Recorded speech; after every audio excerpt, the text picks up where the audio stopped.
അനന്തപുരി വിട നൽകിക്കൊണ്ടിരിക്കുകയാണ്. വലിയ ജനപ്രവാഹമാണ്.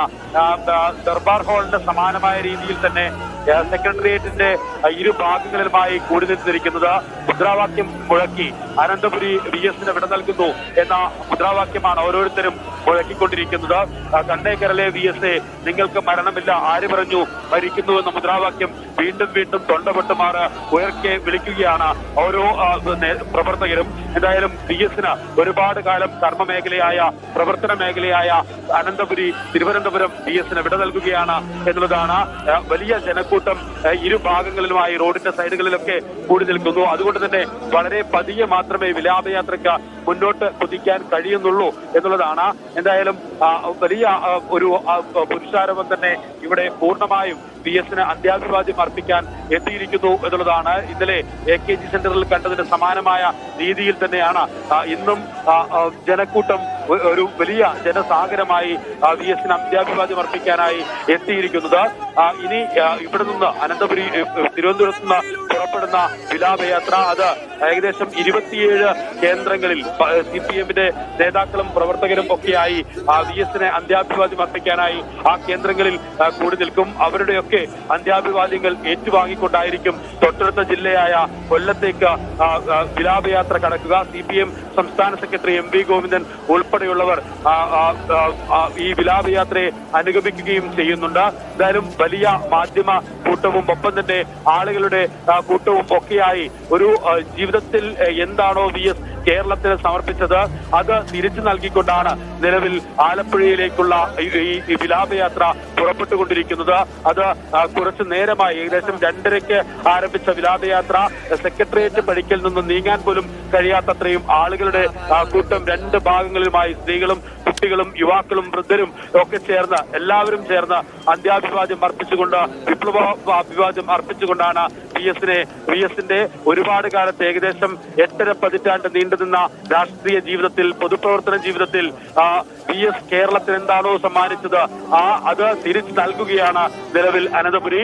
വലിയ ഒരു ദുഃഖസമാനമായ രീതിയിൽ ദുഃഖാർദ്രമായ ഒരു രീതിയിൽ VS-എ നിങ്ങൾ മരിക്കുന്നില്ല എന്ന മുദ്രാവാക്യമാണ് ഓരോരുത്തരും മുഴക്കിക്കൊണ്ടിരിക്കുകയും ചെയ്യുന്നത്. VS എന്ന പൊതുപ്രവർത്തകനെ, VS എന്ന പോരാളിയെ, VS എന്ന ഭരണാധികാരിയെ പരുവപ്പെടുത്തിയ അടയാളപ്പെടുത്തിയ അനന്തപുരിയുടെ മണ്ണിനോട് വിട പറഞ്ഞ് VS മടങ്ങുകയാണ്. ദർബാർ ഹാളിൽ ഉണ്ടായിരുന്നു. രാവിലെ 8:45 മുതൽ ഉച്ചയ്ക്ക് 1:45 വരെ ആയിരക്കണക്കിന് പേർ അവിടെ എത്തി അന്തിമോപചാരം അർപ്പിച്ചു VS-ന്. അത് കഴിഞ്ഞ് ഇനി ജന്മനാട്ടിലേക്കുള്ള മടക്കമാണ്. ഇന്നലെ AKG സെന്ററിനോടും വിട പറഞ്ഞതാണ്. ഇന്നിപ്പോൾ സെക്രട്ടേറിയറ്റിനോടും തിരുവനന്തപുരത്തോടും വിട പറയുന്നു. സെക്രട്ടേറിയറ്റിന് മുന്നിലെ ആ സമരപ്പന്തൽ എത്ര കാലം അവിടെ അങ്ങനെ നിലനിൽക്കുമോ അത്രയും കാലം VS-നെ ആ മണ്ണ് ഓർത്തുകൊണ്ടേയിരിക്കും. ആ ധീരസ്മരണകൾ ആ പന്തലിലുടനീളം എല്ലാ കാലവും മുഴങ്ങിക്കൊണ്ടേയിരിക്കുമെന്നുള്ള കാര്യത്തിൽ ഒരു തർക്കവുമില്ല. സൈഫ് സൈനാബ്ദീൻ ഉണ്ട്. സൈഫ്, വളരെ പതുക്കെ ബസ് നീങ്ങുകയാണ്. ഒരുപക്ഷെ ഈ ആളുകൾ കത്തുപാർത്ത് നിന്ന് ആകാശത്തേക്ക് മുട്ടി ചുരുട്ടി അവസാനത്തെ ഇൻകിലാബ് വിളികൾ മുഴങ്ങുന്ന നമുക്ക് ദൃശ്യങ്ങളിൽ കാണാം. ആ ഒരു കാഴ്ച ഇപ്പോൾ തിരുവനന്തപുരം മുതൽ നമ്മൾ ആലപ്പുഴ വരെ റോഡിന് ഇരുവശങ്ങളിലുമായി കാണേണ്ടി വരും എന്ന് തന്നെയല്ലേ മനസ്സിലാക്കേണ്ടത്?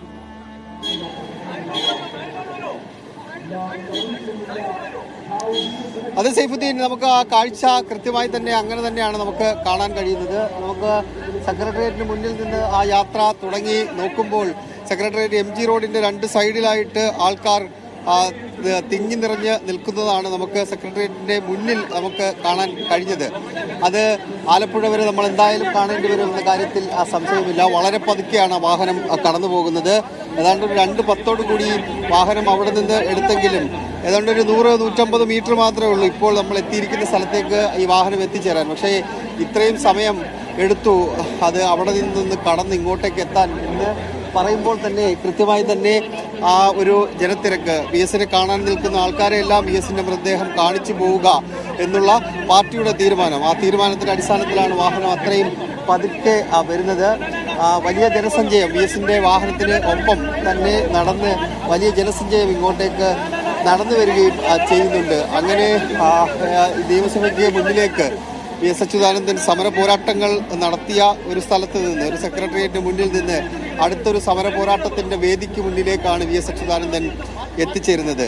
കേരളത്തിന്റെ നിയമസഭയ്ക്ക് മുന്നിലേക്ക് വി എസ് അച്യുതാനന്ദൻ എന്ന രാഷ്ട്രീയ നേതാവിന് കേരളത്തിലെ ജനങ്ങളിൽ വലിയ സമ്മതനാക്കി മാറ്റിയത് വി എസ് അച്യുതാനന്ദൻ പ്രതിപക്ഷ നേതാവായിരുന്ന സമയത്താണ്. അദ്ദേഹം 2001 പ്രതിപക്ഷ നേതാവായി വരുന്ന ആ സമയത്താണ് വി എസിന്റെ ജനകീയ പ്രതിച്ഛായ കൂടുതൽ ഉയരുന്നത്.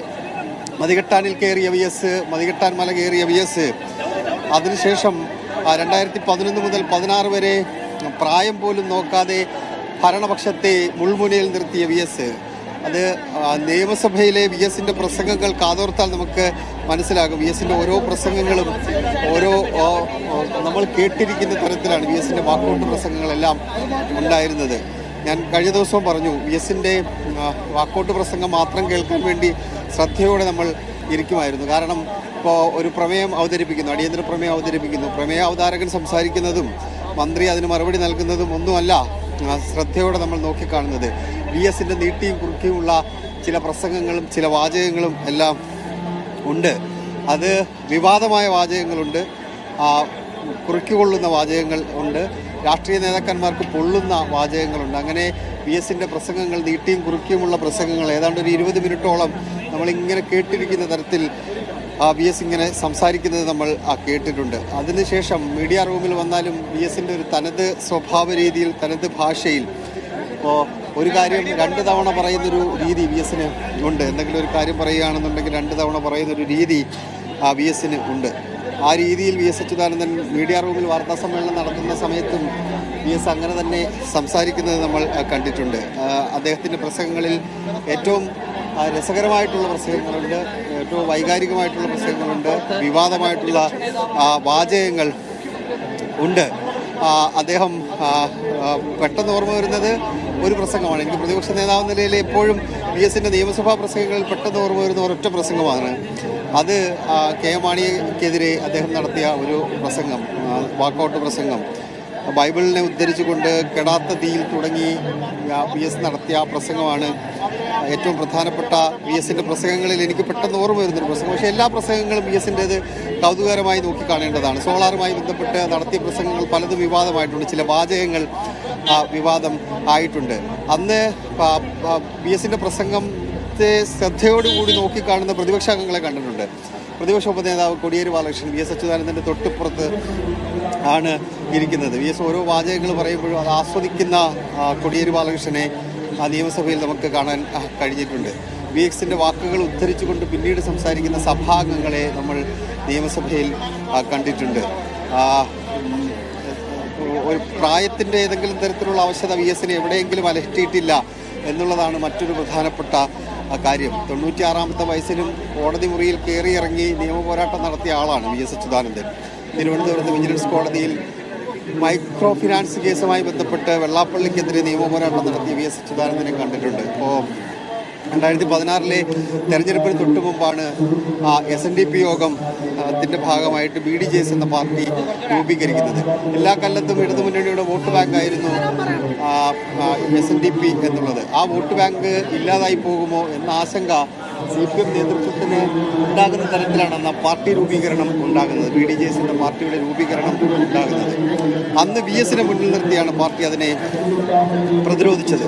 അന്ന് വി എസ് അച്യുതാനന്ദൻ അതിനെ പ്രതിരോധിക്കാൻ വേണ്ടി കാസർഗോഡ് മുതൽ തിരുവനന്തപുരം വരെ വെള്ളാപ്പള്ളി നടേശനെതിരെ വി എസ് അച്യുതാനന്ദൻ പ്രസംഗിച്ചിട്ടുണ്ട്. അപ്പോൾ വെള്ളാപ്പള്ളിയുടെ നാട്ടിൽ ചെന്ന്, ആലപ്പുഴയിൽ വെള്ളാപ്പള്ളിയുടെ നാട്ടിൽ ചെന്ന് ഷൈലോക്ക് എന്ന് വെള്ളാപ്പള്ളിയുടെ നാട്ടിൽ ചെന്ന് വിളിച്ച ആളാണ് V S Achuthanandan. V S Achuthanandan എല്ലാ കാലത്തും ആ സമര പോരാട്ടത്തിൻ്റെ ഒരു തീവ്രത അദ്ദേഹം ഉയർത്തിപ്പിടിച്ചിട്ടുണ്ട് എന്നുള്ളതാണ് ഒരു കാര്യം.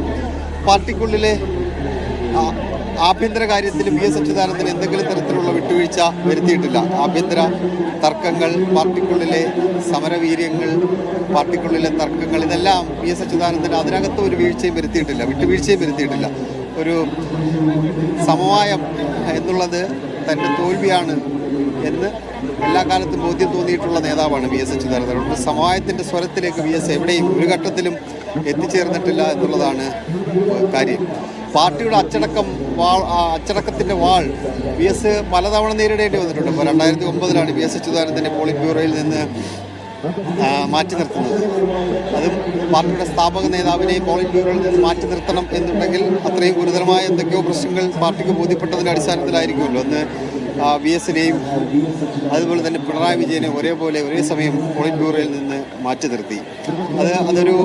അവർ തമ്മിലുള്ളൊരു തർക്കം അത് പരസ്യമായ പോരിലേക്ക് എത്തിയ പശ്ചാത്തലത്തിലാണ് അങ്ങനെ വി എസിനെ പോളിറ്റ് ബ്യൂറോയിൽ നിന്ന് മാറ്റി നിർത്താൻ വേണ്ടിയുള്ള തീരുമാനം പാർട്ടി നേതൃത്വം എടുത്തത്.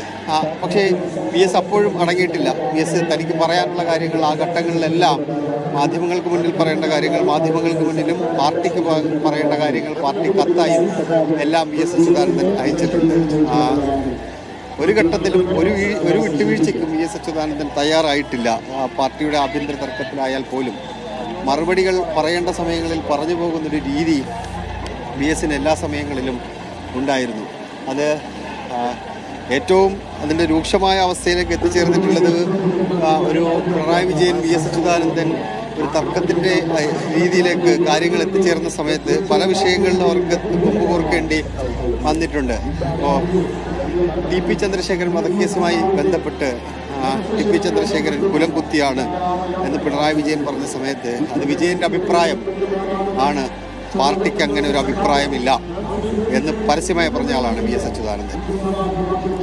ഏറ്റവും നിർണായകമായ നെയ്യാറ്റിൻകര ഉപതെരഞ്ഞെടുപ്പ് നടക്കുന്ന ദിവസം, പോളിംഗ് നടക്കുന്ന ദിവസം രമയുടെ വീട്ടിൽ പോയി രമയും അമ്മയെ ആശ്വസിപ്പിച്ച ആളാണ് വി എസ് അച്യുതാനന്ദൻ.